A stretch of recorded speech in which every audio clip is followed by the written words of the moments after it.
भांति आचारोहने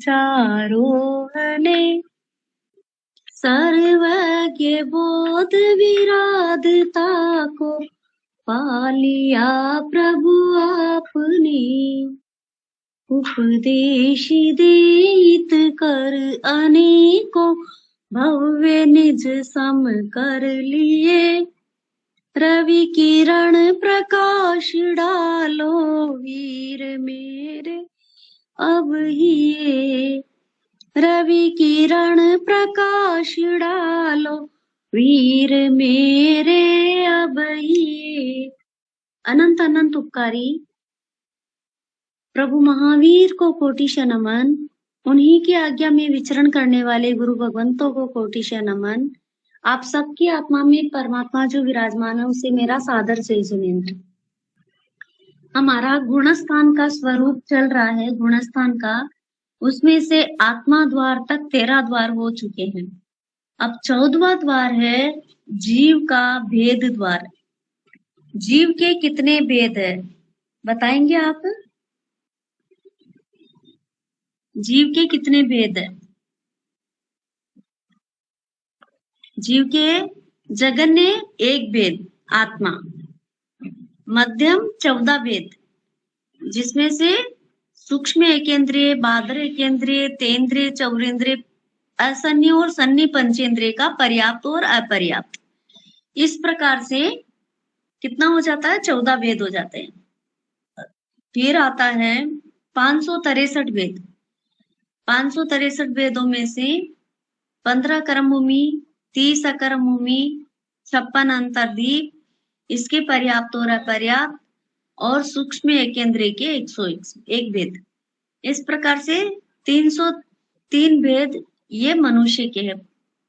जीव के हैं पूरे इसके ये 563 भेद तो, लेकिन और फिर ये आ जाता है 48 तिर्यंच और 14 नरक और देव के 198 भेद। इस प्रकार ये 563 भेद जीव के हो जाते हैं। अब इसमें से जो ये जीव का भेद द्वार है, 14वां द्वार है, इसमें 14 भेद के हिसाब से लिए गए हैं। जघन्य एक भेद है, मध्यम 14 भेद है और उत्कृष्ट 563 भेद है। उसमें से जीव का भेद जो है यहाँ पे 14 भेद के हिसाब से लिया है। तो पहले गुणस्थान में कितने जीव के भेद हो सकते हैं? आप कोई भी देखो, यदि जीव का भेद मालूम है तो आप हिसाब लगा करके बोल सकते हैं, नहीं तो फिर मैं ही बोलती हूँ, कोई बात नहीं। जीव के 14 भेद इस प्रकार है: सूक्ष्म एकेंद्रिय, बादर एकेंद्रिय, तेंद्रिय, बेंद्रिय, तेंद्रिय, चौरेंद्रिय, असन्नी पंचेंद्रिय और सन्नी पंचेंद्रिय, ये 7 भेद है ना। तो इसके 7 के पर्याप्त और अपर्याप्त से 14 भेद हो जाते हैं। अब 14 भेद में से इसमें बताया है कि पहले गुणस्थान में जीव के कितने भेद हो सकते हैं। तो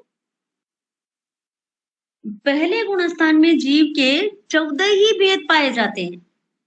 पहले गुणस्थान मिथ्या तो गुणस्थान है ना, तो 5 स्थावर जो है वो एकांत मिथ्यात्वी है, और एकांत मिथ्यात्वी होने से उनमें पहला गुणस्थान पाया जाता है, और पहला गुणस्थान पाया जाता है तो सूक्ष्म केंद्र और बादरी केंद्र दोनों है ना। फिर बेंद्रिय, तेंद्रिय, चौरेंद्रिय, ये 3 विकलेंद्रिय कहते हैं इनको, क्योंकि इंद्रिया कम है ना, इसलिए उनको 3 विकलेंद्रिय बोले जाते हैं। तो इनके भी पर्याप्त और अपर्याप्त 6 भेद हो जाते हैं। और फिर असन्नी पंचेंद्रिय और सन्नी पंचेंद्रिय, ये का पर्याप्त और अपर्याप्त 4 भेद। इस प्रकार से 14 ही भेद होते हैं। तो पहले गुणस्थान मिथ्यात्वी का है, तो मिथ्यात्वी में देखो एकेंद्रिय से लेकर के पंचेंद्रिय तक के जीव आते हैं। अब ये क्या है, पंचेंद्रिय में तो देखो 15 परमाधामी, 3 विकलेंद्रिय, 56 अंतरदीप के युगलिक, ये सब तो एकांत मिथ्यात्वी है। और 3 विकलेंद्रिय में से अपर्याप्त अवस्था में वो समिति हो सकते हैं, लेकिन पर्याप्त आने के बाद में तो फिर वो मिथ्यात्वी हो जाते हैं। और मतलब समिति भी हो और मिथ्यात्वी भी है। और एकेंद्रिय 5 स्थावर के जीव तो एकांत मिथ्यात्वी है, इसलिए एकेंद्रिय से पंचेंद्रिय तक में पहला गुणस्थान नियमा पाया जाता है। नियमा पाया जाता है ना, उस हिसाब से जीव के पहले गुणस्थान में 14 ही भेद पाए जाते हैं। आप सबको समझ में आया? आप हाँ भरेंगे तो आगे की क्लास नहीं आया, ये 14 भेद वापस से रिपीट कीजिए। हाँ जरूर जरूर। देखो, सूक्ष्म एकेंद्रिय, सूक्ष्म जो लोक में ठसाठस भरे हुए हैं, हमें दिखते नहीं, वो मारने से मरते नहीं, काटने से कटते नहीं, जलाने से जलते नहीं, अपना आयुष्य खत्म होने के बाद में वो मरेंगे। इस दीवार से आर पार भी हो सकते हैं सूक्ष्म एकेंद्रिय का जीव। इस प्रकार होता है, इतना सूक्ष्म होता है, केवली अपनी आंखों से देख सकते हैं, हम नहीं देख सकते। लोग जैसे काजल की डिब्बी में काजल भरा हुआ होता है ना, उसी प्रकार ठसाठस सूक्ष्म जीव इस लोक में ठसाठस भरे हुए है ना। तो सूक्ष्म एकेंद्रिय, फिर बादर एकेंद्रिय। बादर एकेंद्रिय हम सबको पता है, पृथ्वी काय, अपकाय, तेवकाय, वायुकाय, वनस्पति काय, है ना, ये बादर एकेंद्रिय। फिर बेंद्रिय, लट आदि, तेंद्रिय, जू आदि, चौरेंद्रिय, मच्छर आदि। और पंचेंद्रिय तो आप जानते हैं, नरक, तिर्यंच, मनुष्य, देव, सभी गतियों में पंचेंद्रिय जीव पाए जाते हैं। अब पंचेंद्रिय में क्या, संगी भी होते हैं, असंगी भी होते हैं। संगी यानी जिसके मन होता है, असंगी जिसके मन नहीं होता। तो इस प्रकार असन्नी और सन्नी पंचेंद्रिय होता है। तो वापस गिनिए, अंगुली पे गिनिए, देखो, सूक्ष्म केंद्रीय, बादर केंद्रीय, बेंद्रिय, तेंद्रिय, चौरेंद्रिय, असन्नी पंचेंद्रिय और सन्नी पंचेंद्रिय, ये 7 भेद हो गए। तो 7 के पर्याप्त और 7 अपर्याप्त, ऐसे 14 भेद जीव के हो जाते हैं। अब 14 भेद जीव के हुए ना, तो उसमें यहाँ पे गुणस्थान में इसको लागू किया गया है। तो पहला मिथ्यात्व गुणस्थान है अपना। अब एकेंद्रिय से लेकर के पंचेंद्रिय तक के जीव जो है वो मिथ्यात्वी है। तो मिथ्यात्व गुणस्थान सब में है, सब जीवों में नहीं बोल रही हूं, लेकिन नियम सब में नहीं, लेकिन होता है, कोई जीव में है कोई में नहीं है। एकेंद्रिय में तो पक्का है मिथ्यात्व गुणस्थान। 3 विकलेंद्रिय में संकित भी होती है, मिथ्यात्व भी होता है। तो जिन जीवों में मिथ्यात्व है उन अपेक्षा से, और असन्नी पंचेंद्रिय, सन्नी पंचेंद्रिय में, तो उनमें मिथ्यात्व भी है, संकित भी है। तो जिन जीवों में मिथ्यात्व है उन हिसाब से, तो पहला मिथ्यात्व गुणस्थान जिन जीवों में है उनके ऊपर लागू होता है ये भेद, ये द्वार। तो पहले गुणस्थान में जीव के 14 ही भेद पाए जाते हैं, जिन जीवों में मिथ्यात्व होता उनमें। फिर दूसरे गुणस्थान में जीव के 6 भेद पाए जाते हैं। दूसरे गुणस्थान सास्वादान गुणस्थान है। गिरते संकित से गिर रहा है वो, तब उसमें सास्वादन गुणस्थान होता है। उस अपेक्षा से उसमें बेंद्रिय, दूसरे गुणस्थान में जीव के 6 भेद पाए जाते हैं। बेंद्रिय, तेंद्रिय, चौरेंद्रिय, असन्नी, तिर्यंच पंचेंद्रिय, इनका अपर्याप्त, संघी पंचेंद्रिय का पर्याप्त और अपर्याप्त। थोड़ा सा धीरे बोले, धीरे, आराम से, है ना। देखो वापस बोलती हूँ, दूसरे गुणस्थान जो है वो संकित से नीचे गिर रहा, वो मिथ्यात्व की ओर जा रहा, तब सास्वादन गुणस्थान होता है। उस अपेक्षा से पहला गुणस्थान तो सवाल ही नहीं, उसमें होता ही नहीं है। पहले गुणस्थान के मिथ्यात्व के है ना, पर्याप्त और अपर्याप्त, सूक्ष्म और बादर, ऐसे 4 भेद छूट जाएंगे उसमें से, है ना। और फिर आएगा मिथ्यात्व के बीच की अवस्था होगी ना। हाँ हाँ, वो तो बीच की तो अवस्था हो गई उसकी, तो गुणस्थान की तो। लेकिन कौन कौन से जीव के भेद पाए जाते हैं दूसरे गुणस्थान में, तो वो खाली आपको लिखना है ना। जो मैं समझा रही हूँ क्लियर मत, वो तो आप कंफ्यूज हो जाएंगे, खाली समझने के लिए इतना बोल रही हूँ। जो मैं बोलूँ ना वो लिखना। दूसरे गुणस्थान में जीव के 6 भेद पाए जाते हैं। बेंद्रिय, तेंद्रिय, आप ओके बोलेंगे तो मैं आगे बोलती जाऊं, लिख लिया हो तो, हाँ हाँ है ना। बेंद्रिय, तेंद्रिय, चौरेंद्रिय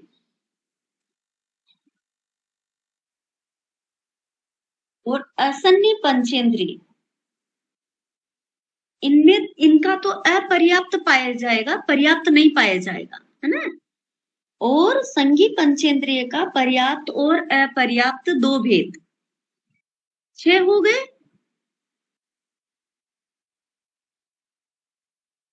वापस बोलूं?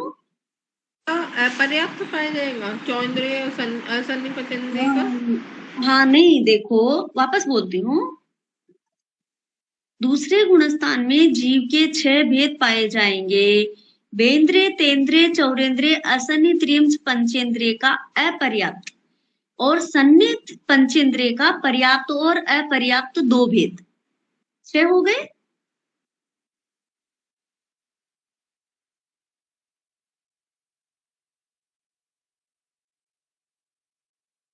क्लियर? आगे बोलो।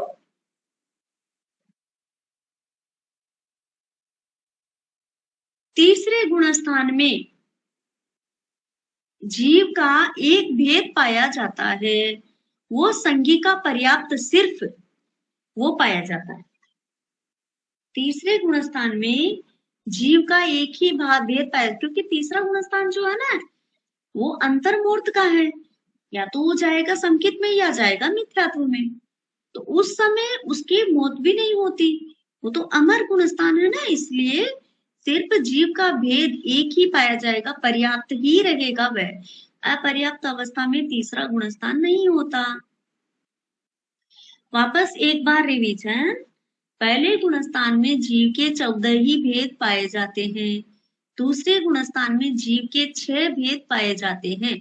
अब 6 के नीचे आपको जो भी लिख रहे हैं उनको लिखना है कि बेंद्रिय, तेंद्रिय, चौरेंद्रिय और असन्नी पंचेंद्रिय का तो अपर्याप्त 4 भेद ही हो गए, और सन्नी पंचेंद्रिय का पर्याप्त और अपर्याप्त दोनों पाएंगे। हो गया? आगे बोलू? हाँ तीसरे गुणस्थान में संज्ञा का पर्याप्त सिर्फ एक ही भेद पाया जाएगा। अब चौथे गुणस्थान में संज्ञा का पर्याप्त और अपर्याप्त दो भेद पाए जाएंगे।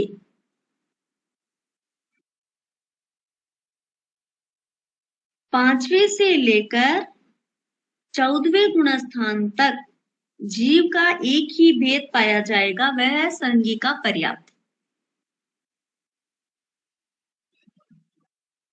ये अपना जीव द्वार फिनिश 14वां। चौथे के बाद में क्या बताया आपने? हाँ वापस बोलू। चौथे गुणस्थान में संज्ञा का पर्याप्त और अपर्याप्त दो भेद पाए जाएंगे। अब 5वें से लेकर के 14वां गुणस्थान जो है वह श्रावक और साधु का ही है ना, इसके लिए संज्ञा का पर्याप्त ही पाया जाएगा सिर्फ। 5वें से लेकर 14वां गुणस्थान श्रावक और साधु का है। अब वो मरेंगे ना तो श्रावकपना भी यही छूट जाएगा और साधुपना भी यही छूट जाएगा, कि सिर्फ वो मरेंगे तो चौथा गुणस्थान ही लेकर के जाएंगे, 5वां, 6वां, 7वां आगे का गुणस्थान नहीं जाएंगे उनके साथ में। इसके लिए संज्ञा का पर्याप्त ही पाया जाएगा 5वें से लेकर 14वें गुणस्थान तक।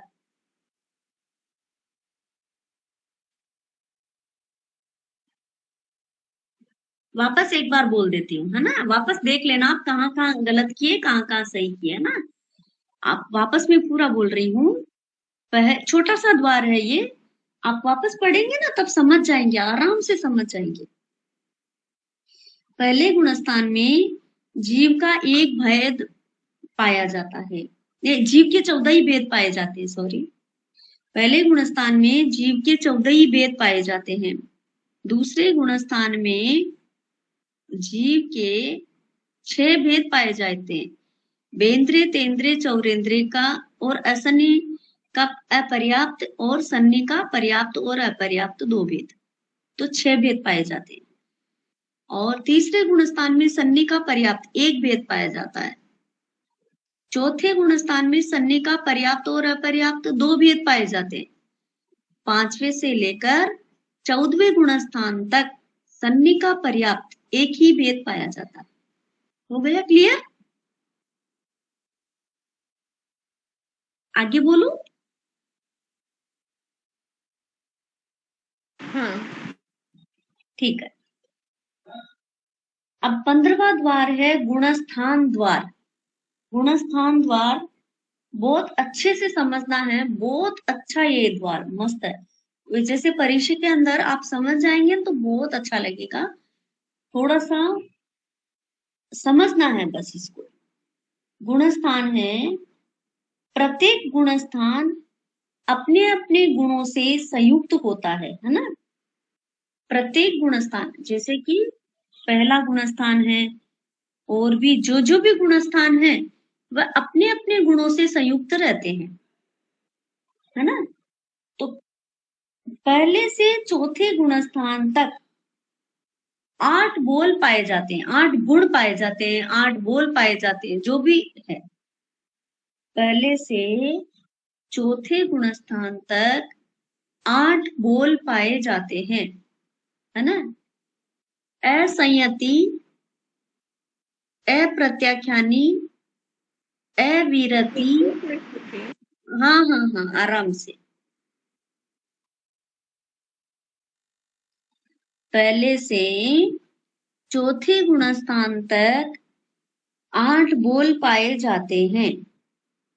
असंयति, अप्रत्याख्यानी, अविरति, असंवृत, अपंडित, समृद्ध, संवृत, संवृत,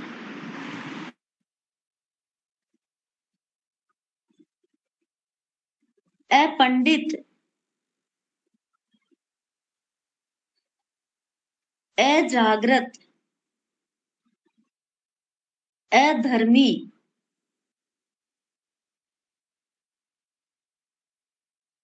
और अधर्म व्यवसायी। अब इनको खुला समझो।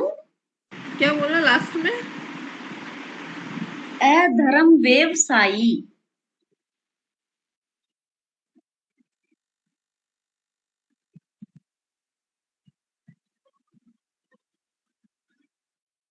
हो गया? नहीं तो वो रिकॉर्डिंग कर रहा है, वापस सुन के लिख लेना ना दीदी। हाँ, हो गया।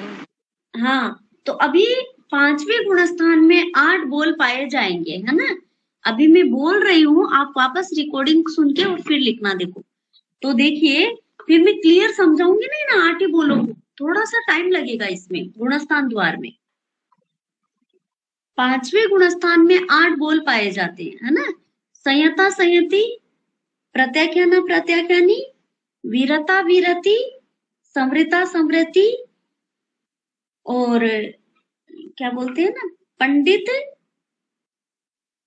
5वें गुणस्थान बाल पंडित, और 6ठे में सुप्त जागृत, धर्माधर्मी, और धर्म व्यवसायी। ये 5वें गुणस्थान के 8 बोल है। 6ठे गुणस्थान से 14वें गुणस्थान तक 8 बोल पाए जाते हैं।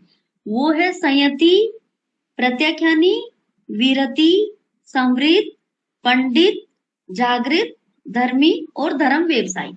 अब इनको खुला समझाती हूँ मैं आपको। देखो, पहले से चौथे गुणस्थान तक उनमें बिल्कुल संयम नहीं रहता। वो देखो जानते हैं कि धर्म क्या है, और आत्मा को, 5 इंद्रियों को कंट्रोल करना चाहिए, संयम में रखना चाहिए, ये सब जानते हैं। लेकिन अविरत परिणाम होने के कारण वो आचरण में नहीं लेते, एक नवकार से भी नहीं कर सकते चौथे गुणस्थान वाले। इसीलिए उनको असंयति बताया, अप्रत्याख्यान बताया, क्योंकि प्रत्याख्यान नहीं कर सकते। अविरत बताया, वीरती मालूम है ना, वीरती धरनो वेश प्यारो, प्यारो लागे है। वो विरत, संसार से विरक्ति बिल्कुल भी नहीं होती, जानते हैं लेकिन आचरण नहीं कर सकते। असंवृत, ये संवृत जो इसका मीनिंग, असंवृत का मतलब क्या बोलते हैं ना, व्रतों में जो व्रत लेते हैं ना उसमें असंवृत, और अपंडित यानी उनमें ज्ञान नहीं होता। अपंडित, पंडित यानी ज्ञान का, पंडित का मतलब ज्ञानी होता है, तो अज्ञानी। और अजागृत, वो जागृत नहीं होते, आत्मा से जागृत नहीं होते। और अधर्मी, तो धर्म होता ही नहीं है। और अधर्म व्यवसायी, धर्म का प्रचार प्रसार भी नहीं कर सकते। धर्म व्यवसाय का मतलब है व्यवसाय करना, यानी आत्मा में मैं खुद भी जागूं दूसरों को भी जगाऊं, मैं खुद भी तैरूं दूसरों को भी तैरूं, मैं खुद भी सुखी रहूं दूसरों को भी सुखी होने के साधन बताऊं, ये बात। तो वो धर्म व्यवसायी भी नहीं होते। अब पांचवें गुण स्थान में जो 8 बोल पाए जाते हैं, ये संयता संयति, यानी थोड़ा संयति भी है और थोड़ा असंयति भी है। मतलब पांचों इंद्रियों को, अब 12 व्रत ले लिया हमने, और नवकारसी पोरसी, छोटा छोटा छोटा छोटा जो पचखान लेते हैं ना श्रावक लोग, तो उससे वो संयता संयति, यानी अब 48 मिनट तक मैं सामायिक लेकर के बैठी, फिर खुली हो गई, फिर पाप करने लग गई, तो संयता संयति यानी थोड़ा संयत भी है और थोड़ा असंयत भी है। ऐसा ही सब 8 ही बोल को समझना चाहिए हमें पांचवें गुणस्थान के लिए। श्रावक का जो है ना संयता संयति, प्रत्याख्यान अप्रत्याख्यानी। अब जैसे नवकारसी ले ली फिर खाने लग गए, तो प्रत्याख्यान भी है और बिना प्रत्याख्यान वाले भी है। आज उपवास कर लिया, कल धड़ाधड़ खाने लगे, पारणा कर लिया, तो अप्रत्याख्यानी भी है अप्रत्याख्यानी भी है, ऐसे। फिर तीसरा बोल आता है पांचवें गुणस्थान में, प्रत्याख्यान अप्रत्याख्यानी, व्रताव्रती, यानी व्रत भी है अवृत भी है।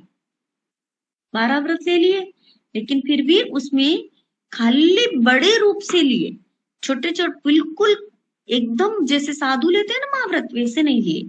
तो हम बड़े रूप से तो ले लिए, लेकिन छोटे रूप से नहीं लिए ना, इसके लिए हमें व्रताव्रती बोला। भाई व्रत है भी और नहीं भी है। और समृता समृद्धि, वो की वही बात है। फिर बाल पंडित, बाल पंडित यानी बाल का मतलब होता है अज्ञानी, पंडित का मतलब होता है ज्ञानी, तो बाल पंडित। फिर सुप्त जागृत, सोया हुआ भी है और जागृत भी है। जब वह अज्ञान दशा में आता है तो वो सोया हुआ है, जब वह पाप के कार्यों में लग जाता है गृहस्थी में तो वो सोया हुआ है। और जागृत कभी कभार करता, 48 मिनट के लिए सामयिक कर ली, कभी कभार ध्यान कर लिया, 12 प्रकार की तपस्याओं में से कोई भी तप कर लिया, तो वो जागृत हो गए, तो सुप्त जागृत बताए इसको। फिर धर्माधर्मी, धर्मी भी है अधर्मी भी है, दोनों बात है उसमें। और धर्म व्यवसायी, धर्म का व्यवसाय करता भी है नहीं करता है, क्योंकि अब देखो जैसे कि हम लोग श्रावक बन के जाते हैं 8 दिन पर्यूषण में, या अभी अब जिस दीपावली के ऊपर बुला रहे हैं तो हम जा रहे हैं, तो अब साधु तो रात दिन उनका यही काम है, धर्म का व्यवसाय करते हैं, तो रात दिन प्रवचन देना, कहीं पर भी जाओ, चाहे वो कम जने हो चाहे ज्यादा जने हो, लेकिन वो तो धर्म का व्यवसाय करते ही है।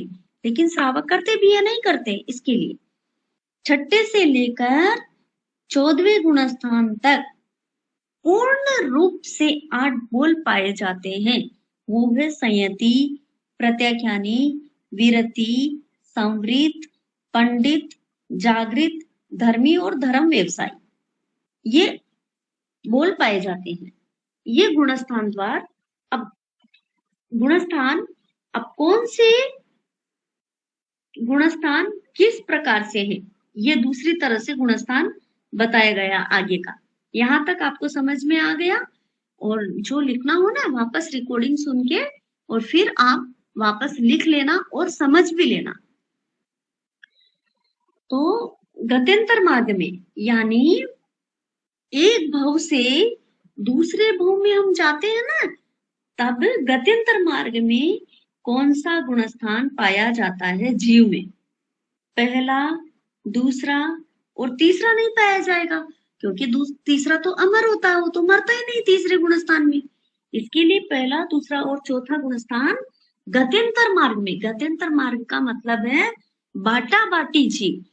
बाटा बाटी जीव उसे बोलते हैं जो एक गति से दूसरी गति में जाता है, तब जो उसकी अवस्था होती है उसे उस मार्ग में चलते समय उसके पास में कितने गुणस्थान रहेंगे। तो पहला, दूसरा और चौथा गुणस्थान रहेगा। अब है अमर गुणस्थान। अमर गुणस्थान कितने रहेंगे? तो तीसरा भी अमर है, उसमें मरता नहीं जीव। आप बताएंगे अमर गुणस्थान कितने कितने हैं? देखो सोच के बताइए, कौन से गुणस्थान में जीव नहीं मरता? बोलो, आप बता सकते हैं आराम से। मैं ही बोलूं? मैं बोलूं? हाँ बोलो।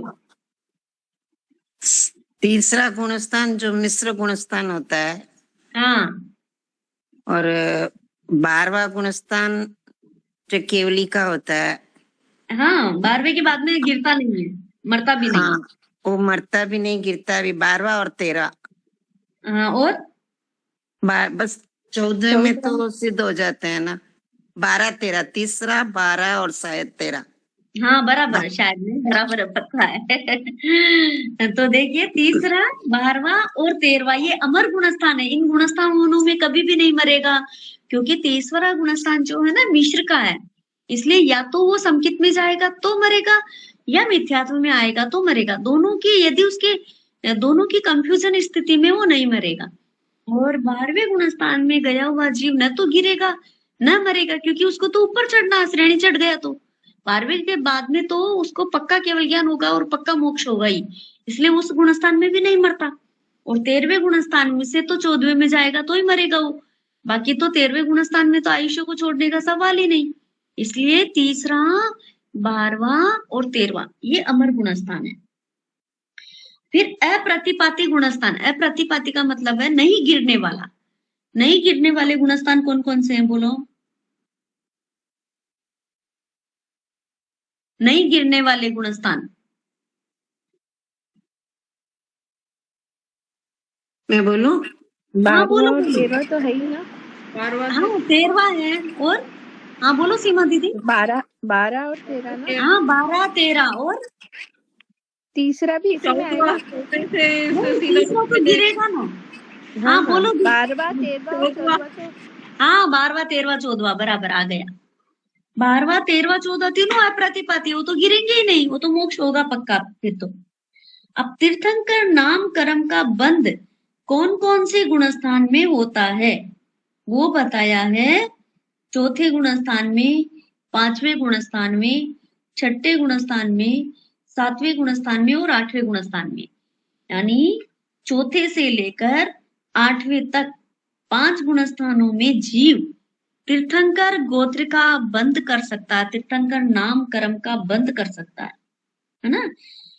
फिर तीर्थंकर के लिए तीर्थंकर किन गुणस्थानों का स्पर्श बिल्कुल नहीं करता? कोई आप बताएंगे? तीर्थंकर जिन गुणस्थानों का स्पर्श नहीं करता उन गुणस्थानों के नाम बताइए। पहला दूसरा तो है ही, पहले दूसरे का तो करते ही नहीं। हाँ, पहला दूसरा का स्पर्श नहीं करता, तीसरे का भी स्पर्श करता ही नहीं, क्योंकि वो तो मिथ्यात्व, वो तो उसकी कंफ्यूजन स्थिति है। और तीर्थंकर वाले तो पूरा पक्का हो जाते हैं, है ना, आत्मा के प्रति। तो पहला, दूसरा, तीसरा हो गया। अब और कौन सा है बोलो?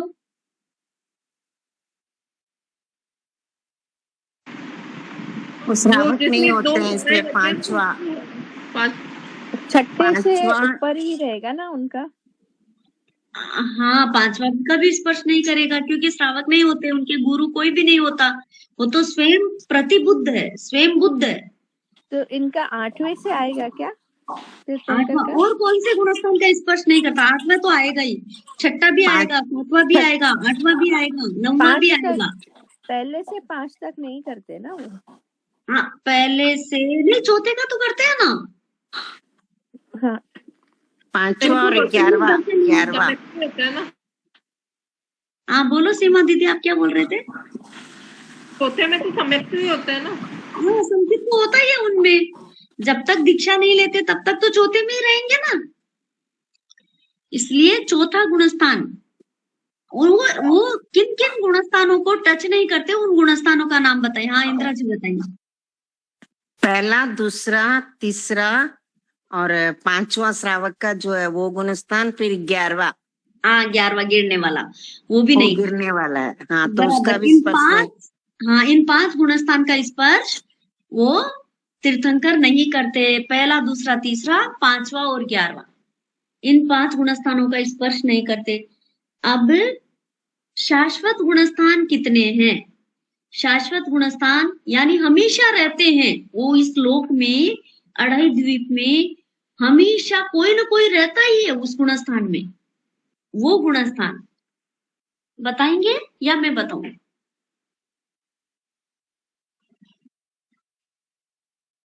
बताएंगे, कोई बोलेंगे या मैं बोलूं? बोलो। ठीक है मैं बोलती हूँ। पहला गुणस्थान कोई ना कोई हमेशा रहता है मिथ्यात्व में। चौथे गुणस्थान में कोई ना कोई हमेशा रहता है। सम्यक दर्शन किसी न किसी को तो रहता ही है, और श्रावक कोई ना कोई रहता ही है, यहाँ हो चाहे महाविद्य क्षेत्र में हो चाहे कहीं पर भी हो, चाहे तो वहां पे रहेगा ही। फिर छठे गुणस्थान में साधु विचरण करेंगे ही। जधन्य क्या बोलते हैं ना, 2 करोड़।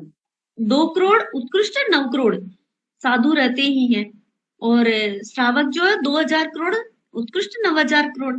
और 7वें गुणस्थान में कोई ना कोई रहता ही है महाविद्य क्षेत्र की अपेक्षा से, और 13वें गुणस्थान में भी महाविद्य क्षेत्र की अपेक्षा से कोई ना कोई रहता ही है, क्योंकि वहां पे 20 विहरमान हमेशा विचरण करते हैं। तो पहला, चौथा, 5वां, छठा, 7वां और 13वां, ये गुणस्थान शाश्वत है कि अढ़ाई द्वीप पे कहीं ना कहीं पे कोई ना कोई जरूर पाया ही जाएगा। फिर अनाहारक, आहार नहीं करने वाले गुणस्थान कौन कौन से हैं? पहला गुण, शाश्वत गुणस्थान में कौन से छूट गए? जो शाश्वत तीर्थंकर स्पर्श नहीं करते हैं उसमें एक आ गया, देखो मिथ्यात्व आ गया। दूसरा नहीं है, तीसरा नहीं है, क्योंकि दूसरा बहुत कम समय है ना उसका, एक समय चावली का, इसके लिए दूसरा का विच्छेद हो सकता है, तीसरे का भी विच्छेद हो सकता है।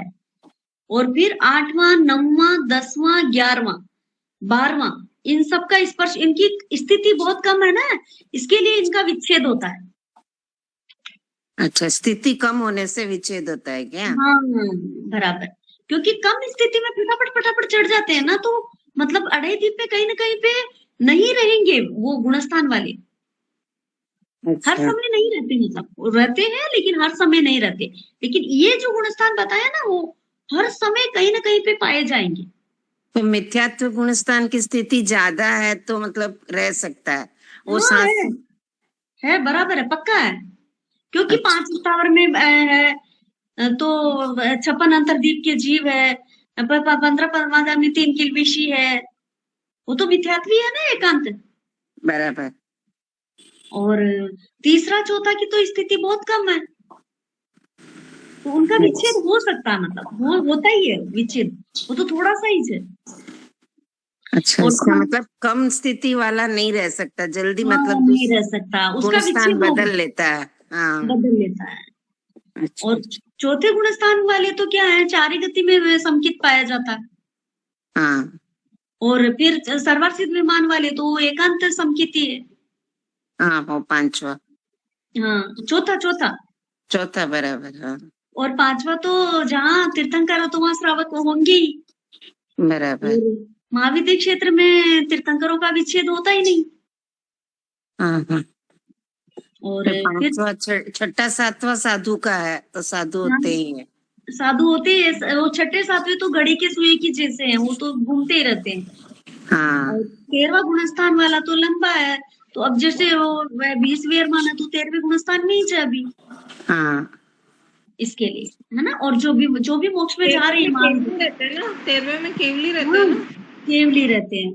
अभी विहरमान जी है ना, तो वो 13वें गुणस्थान में ही है अभी। तो जब इनको ये 14वें में आ जाएंगे ना, तो 13वें में कोई न कोई आ ही जाएंगे 20 विहरमान एक साथ, तो उस अपेक्षा से यहाँ पे विच्छेद होता ही नहीं इनका। तो 8वें 9वें की स्थिति तो ज्यादा है ना?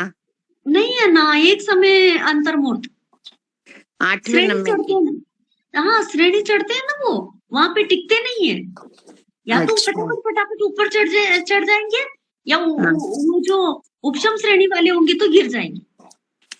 अच्छा अच्छा अच्छा, इसके लिए ओके, धन्यवाद। अनारक गुणस्थान कितने हैं? अनारक आहार नहीं करने वाले, हमेशा नहीं, लेकिन भाई कभी न कभी बिना आहार के रहते हैं।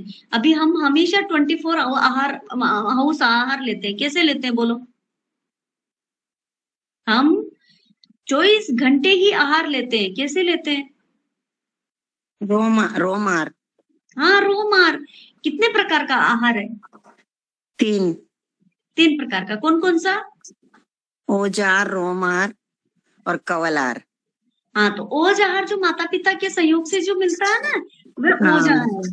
वह जन्म से लेकर मृत्यु तक हमारे साथ में रहता है। और रोम आहार जो हम रोम से करते ही रहते हैं। और ये जो कमल आहार जो हम मुंह में लेकर के करते हैं।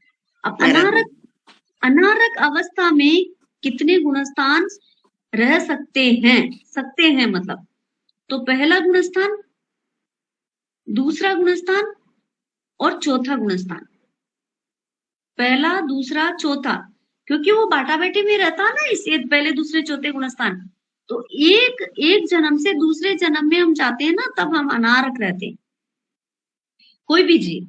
फिर 13वां गुणस्थान, केवली समुद्घात करता है तब, केवली समुद्घात करते हैं तब 13वें और 14वें गुणस्थान वाले भी अनारक रहते हैं। उस समय कोई प्रकार का आहार नहीं करते। पहला, दूसरा, चौथा, वो 3 गुणस्थान जो है वो बाटे बेटी में, यानी एक भव से दूसरे भव में जाते हैं ना, तो रास्ते में वो आहार नहीं लेते, गत्यंतर मार्ग में। और 13वां 14वां गुणस्थान वाले केवली समुद्घात की अपेक्षा से आहार उस समय नहीं करते। तो अनाहारक गुणस्थान 5 है। पहला, दूसरा, चौथा, 13वां और 14वां। आगे बोलो।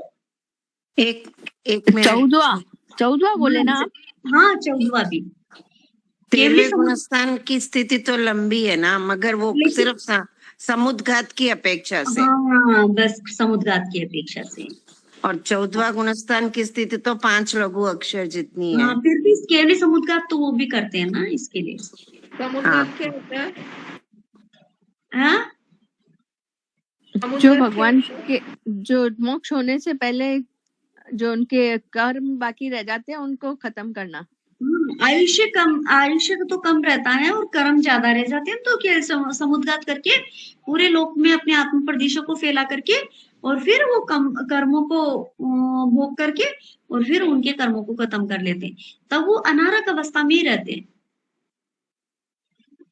फिर मोक्ष प्राप्त करने, पूर्वधारी साधु भी अनारक अवस्था में रहते हैं ना? नहीं ना, वो पूछती हूँ आपसे। नहीं रहते। 14 अच्छा। पूर्व तो नहीं रहते वो। जब वो चितारने जाते हैं तीर्थंकर से अपना जिज्ञासा पूछने, तो तब तक तो नहीं, तो भी अनारक नहीं रहते। अच्छा, वो रोम आहार चलता रहता है ना उनका? चलता रहता उनके। हाँ।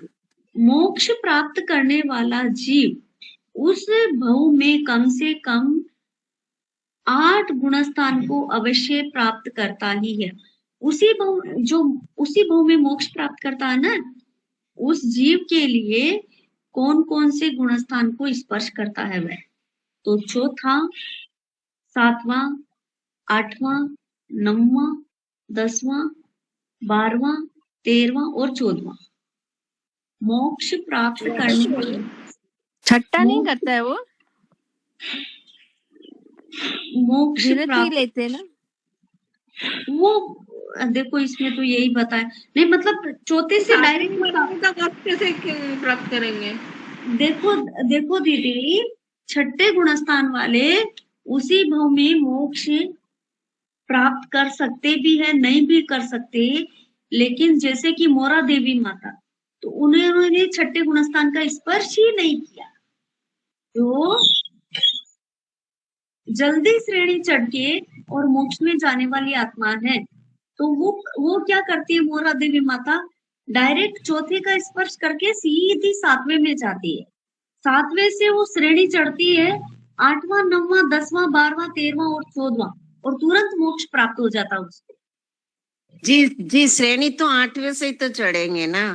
हाँ 8वीं से चढ़ेंगे, 7वें से नहीं चढ़ेंगे, लेकिन जब पहले चौथे में सम्यक वो आ जाता है ना, उनको सम्यक चौथे में समकित आ गया, समकित से फिर वो 7वें में जाएगा ही जाएगा।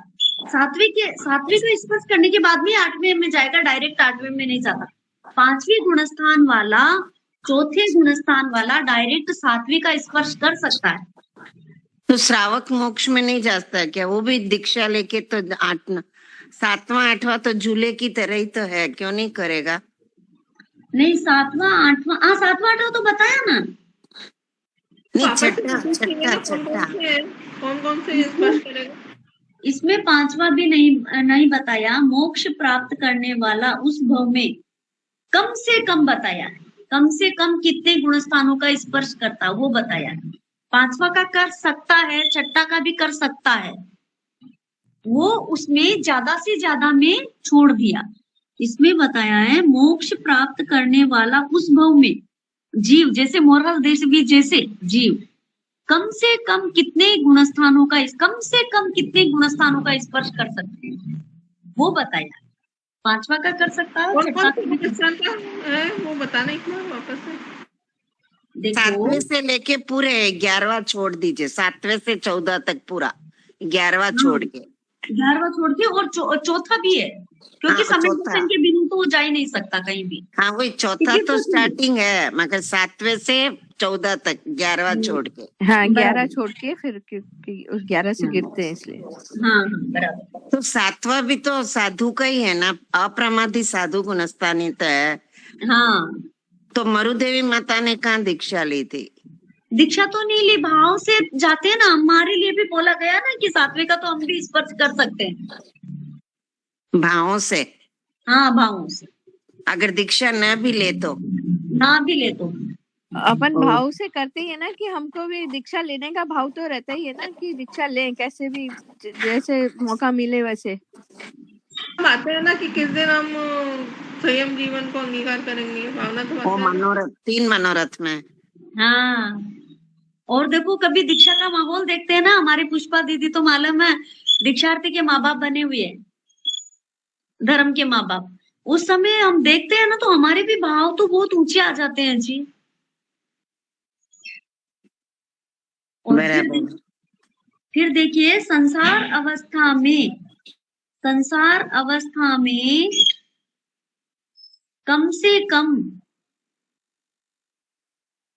कितने गुणस्थानों का स्पर्श कर सकता है जीव, है ना? तो प्रथम गुणस्थान सहित 9 गुणस्थानों का स्पर्श करता है। वहां पे 6 पहले गुणस्थान कम से कम बताया। मोक्ष प्राप्त करने वाला जीव उस भव में कम से कम कितने गुणस्थानों का स्पर्श कर सकता है, और यहाँ पे बताया है कि संसार अवस्था में कम से कम कितने गुणस्थानों का स्पर्श कर सकता है। तो संसार अवस्था में पहले गुणस्थान का भी स्पर्श कर सकता है। ऊपर जो 8 बताया उसमें ये पहला जोड़ के 9 करना क्या? हाँ 9 करना, यही बताया है यहाँ पे। पहले से 9 तक है ना? नहीं पहले से 9 तक नहीं दीदी, अरे जो पहला और उसके बाद चौथा, फिर उसके बाद 7वां 8वां 9वां। हाँ समझ लिया दीदी, बराबर। 11वें को छोड़ देना, 5वें 6ठे को छोड़ देना, दूसरे तीसरे को छोड़ देना, और बाकी के 9 गुणस्थान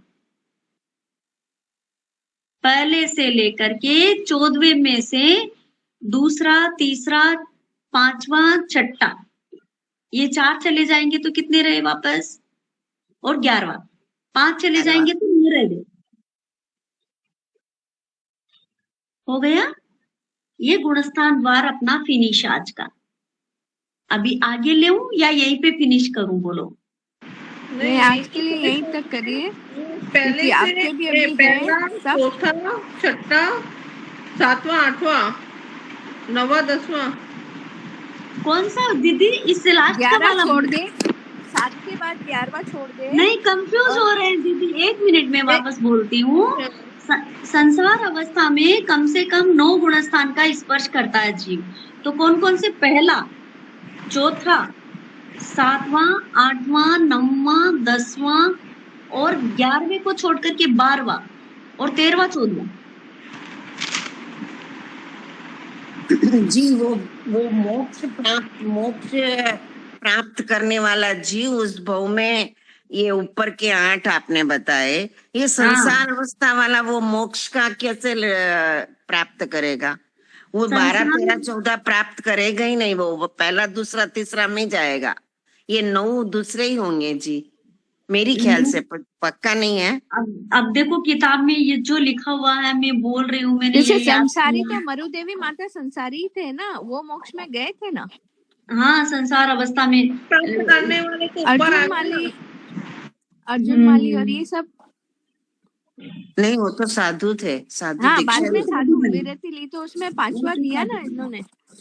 देखो ये किस छठा। अपेक्षा से है, वो मैं वापस क्लियर करके आप बताती हूँ। देखो इसमें बताया है, पहला तो है मोक्ष प्राप्त करने वाला उस भव में कम से कम कितने गुणस्थान का स्पर्श कर सकता है, मोक्ष वो प्राप्त तो सही करने है, वाला। आपने बताया वो सही है बिल्कुल। और संसार अवस्था काल में कम से कम प्रथम गुणस्थान सहित 9 गुणस्थान को प्राप्त करता है, ऐसा लिखा हुआ है।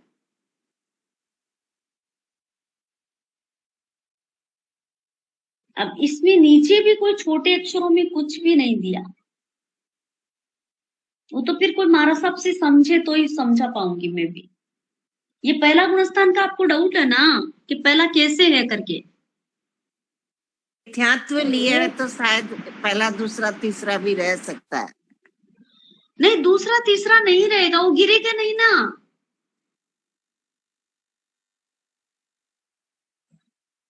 पता नहीं, डाउट लग रहा है। हाँ, गिरेगा नहीं ना, इसलिए दूसरा तीसरा नहीं लिया। और 5वें में शायद वो इसका श्रावक का स्पर्श नहीं करता होगा। देखो अब क्लियर करते हैं भाई, और किसी से डायरेक्ट समाधि साधु बन जाएगा यो। आपने मेरे को प्रश्न पूछा ना, तो मेरा भी और भी क्लियर होगा। हाँ बोलिए दीदी। किसकी बात सीधा अप्रमादी साधु हो जाएगा यो। हाँ, अप्रमादी साधु हो जाएगा। वो 5वें का भी स्पर्श नहीं करेगा, छठा का भी नहीं करेगा।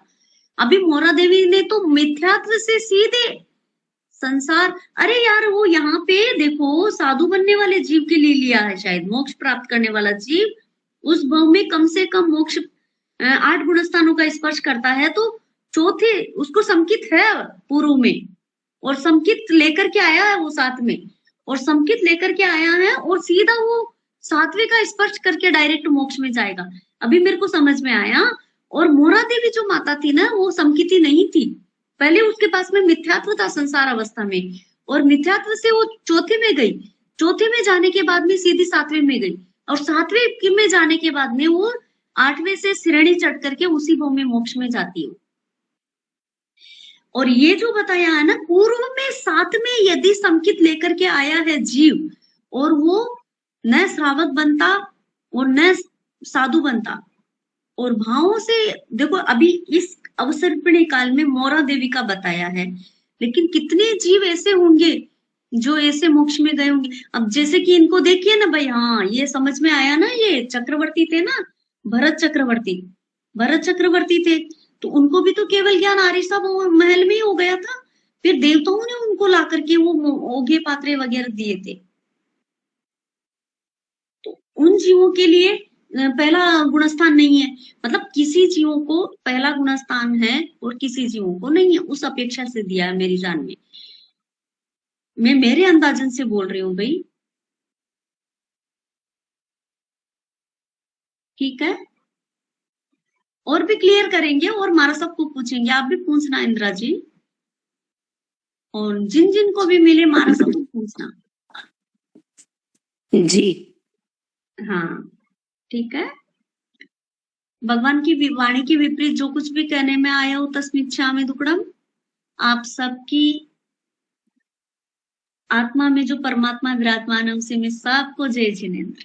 सबकी साता पूजते आप सभी की साता पूज के आपकी साता आप सबको पूछते जय हुए जिनेंद्र। बहुत बहुत धन्यवाद, बहुत आभार बहुत आपका। आभार आपका, बहुत बहुत धन्यवाद। धन्यवाद आपको, सबको जय जिनेंद्र। जय जिनेंद्र। इच्छा मेरे को बहुत अच्छा समझाते हो आप, प्रभु बहुत कृपा अच्छा। है, प्रभु कृपा है इंदिरा जी, गुरु कृपा है। नहीं, बहुत प्यार से और बहुत अच्छा समझाते हो। बार बार एक चीज को 4 बार बोल के अच्छे से जमा देते हो दिमाग में। देखो ये तो देखो अभी नहीं समझ में, अब देखो उनकी कितनी रुचि है मालूम है। ये देखो ये पुष्पा दीदी इतनी बिजी है फिर भी क्लास अटेंड करते हैं। तो देखो कोई सीखने के, जब उनको समझ में नहीं आए मैं बोलती जाऊं उनको समझ में नहीं आए तो उससे तो क्या फायदा बोलो। मुझे गुणस्थान बिल्कुल भी नहीं आता है, आप सच मानो तो आप समझ भी नहीं आएगा। आप जैसे बोलोगे हाँ हाँ हाँ, फिर वापस वो ऊपर ऊपर चला जाता है। इतना गुणस्थान टफ है। नहीं, अब आपको पूरा कंठस्थ करना, किताब निकाल करके बैठिए आप हाँ, वही करना पड़ेगा। और आपकी किताब कृपा रहेगी तो जरूर हो जाएगा। आपको तो बहुत बहुत पता है फिर ना। ये प्रश्न उत्तर लिखते हैं लेकिन भूल जाते हैं, पता है ये सुरक्षित नहीं रखते ज्ञान को, बस एक ही है। बाकी ये बहुत इंटेलिजेंट और इनको इतना शौक है धर्म का, ज्ञान का। सच में आप सबको इनके बारे में मैं जितना बोलूं उतना कम है। इंदिरा जी को बहुत शौक है। कुछ प्रश्न भी उत्तर नहीं के है लिए तो आपकी मेहरबानी। प्रश्न उत्तर के लिए रात भर काली कर देते हैं, ये सोते भी नहीं है मालूम है। हाँ, वो तो बताते रहते हैं ना, तो उससे लगता है कि बहुत नॉलेज भी बहुत है। नॉलेज ऐसा बहुत कुछ है भी लेकिन नहीं है, ऐसा याद मत ही नहीं बोलिए रहता है। इंदिरा जी, मैं क्या बोली आपको, ऐसा मत बोलिए, कुछ भी नहीं है। आपकी आत्मा केवल ज्ञानी आत्मा है, पता है। धन्यवाद, आपको बहुत बहुत शुक्रिया। हाँ नहीं, सच में केवल ज्ञान स्वरूप आत्मा है अंदर में। उसको मत बोलिए मेरे को नहीं है, क्योंकि देखो ये कमी है खाली, आप सुरक्षित नहीं रखते। हम लोगों को क्या है, प्रश्न उत्तर का कम इंटरेस्ट है, पहले बहुत था। अभी क्या है, सिर्फ हमें जो है उसको सुरक्षित रखना है, यही बात है। अब गुणस्थान को चितारते हुए 25 साल हो गए, पता है। मैंने तो 25 कभी चितारा ही नहीं उसको। फिर नहीं चितारते, वही तो कमी है ना। हम चितारते हैं, हम नहीं बराबर है। हम 1 महीना 2 महीना नहीं चितारते ना तो हमें खलबली मचती है कि कहीं में हमने हमारे हीरे खो जाएंगे कहीं ऐसे। अभी देखो 4 दिन में आज जाकर के वो 36 दिन पूरे किए उत्तरायण के। मैं 4 दिन तक चितार रही हूँ पहले से लेकर के। आपको तो अभी 36 अध्ययन कंठस्थ है, धन्य है आप। अरे चितारना बहुत मुश्किल है जी, बहुत गमा दिए मैंने। अभी ये नंदी किया, वो ये मन परिव ज्ञान तक कर लिया और वापस घूम गया है, अभी कच्चा पड़ गया है, चितारना ही नहीं होता। ये देखो ओले की आराधना साधना, पहले वो सिद्धि तप किया उसकी आराधना साधना, उसमें 2-2.5 घंटे चले जाते हैं आराधना साधना में। तो फिर वो आपको तो इस भव नहीं तो 3 भव के अंदर मोक्ष पक्का है। आपकी जबान फैले भगवान, मेरे को इतनी उत्कृष्टता आए अंदर में, इतनी उत्कृष्टता नहीं, आए। बहुत ज्ञान है, इतना ज्ञानावन्य कर्म का चोपसम कर रहे हो आप, बहुत मेरे ज्ञान है। मेरे है ना, जो आप बोल रहे हैं ना उसको मैं फॉलो करूं। और मेरे जल्दी से, सच में मेरी यही मैं प्रभु से प्रार्थना है कि मेरे को अंतिम में संत सलेखना संतारा आए और मैं एकावतारी बनूं बस। 500 कहते हैं कि पंचम काल में 500 जीव एकावतारी बनेंगे, उसमें हमारी भी लाइन लगे भाई। आपकी भावनाओं की बहुत बहुत अनुमोदना। जय जिनेंद्र साहब। जय जिनेंद्र, धन्यवाद सा।